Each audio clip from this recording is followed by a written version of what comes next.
Welcome back to part 2, where we had transferred a Inkscape drawing direct down into design space and readjusted its size so it was correct, and we're about to put it into the machine now.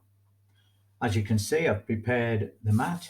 This is a light grip with a piece of ordinary 80-gram paper, as I say, instead of wasting material, and also to speed the cut up.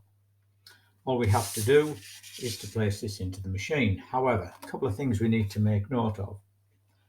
There are two guides, one here and one at this side, and the mat must go underneath those guides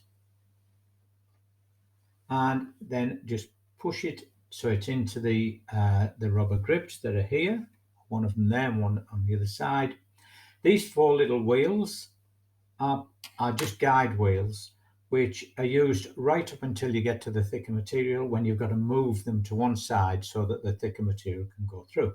So now all we have to do is press the load button and it will take the material into the machine. It then checks the length of the mat, which in this case is just over 30 centimeters. When it's done all of its checks, it will then check for alignment and tell us to press go, which is the flashing straight arrow here. So we'll press that. It will now check its alignment once more.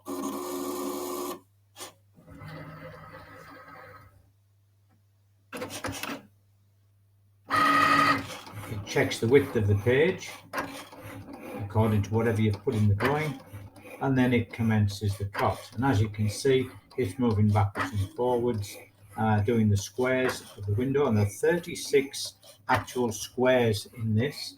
So this is going to see how long it takes to do 36 squares just through paper. So if these were just straightforward window frames, then you just sit and wait for them to complete. The beauty of it is that if you want to repeat these, then you just send it to the printer again or duplicate them on the same page. And in some cases, what I do is print a full page of window frames so that I've got them for wherever I need them for standard sizes. A little bit boring waiting to see this complete its task, but I thought it would be good to let it do a full run so you can see exactly how long the machine takes to do a single pass cut. Now, if it's working on thicker materials, you will use different blades, as I've said previously, and you will use, for example, this is the thicker material blade, and this is the one where I demonstrated previously how to clean this using the ball of aluminium foil, and just plunge that blade into the foil, and as you can see, there's a button on the end to make it come in and out so that that cleans it and preserves the blade.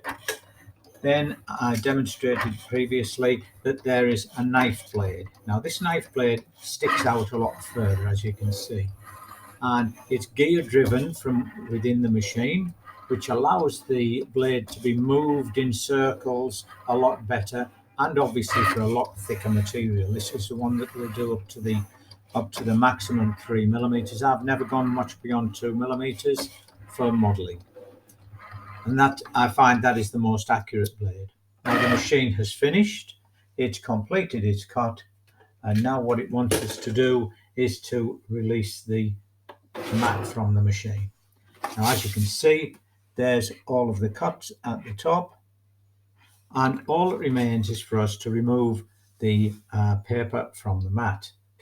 Now I'll do this just by pulling on the corner.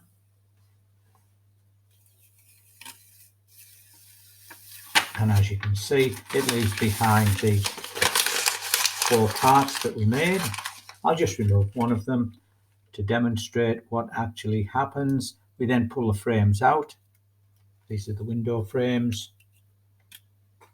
And as you can see, sometimes you get one that will just stick in there, but just is a matter of pulling it out. Now that is what it comes out like. So as you can see, it's fairly accurate. I'll put that close up, and you can see they are very well cut, and I can't cut like that by hand. no longer. And as you can see, there are 4 more on there. Then all you've got to do is remove the waste pieces, and as I've showed before, we just use one of these, and this just scrapes everything off in one go, and you can then clear the mat. This doesn't damage the mat at all. Once you're finished, remember, always keep the plastic cover over the mat and store it so that it doesn't lose any of the grip. Well, I hope that helps to see how the machine actually functions. Thank you.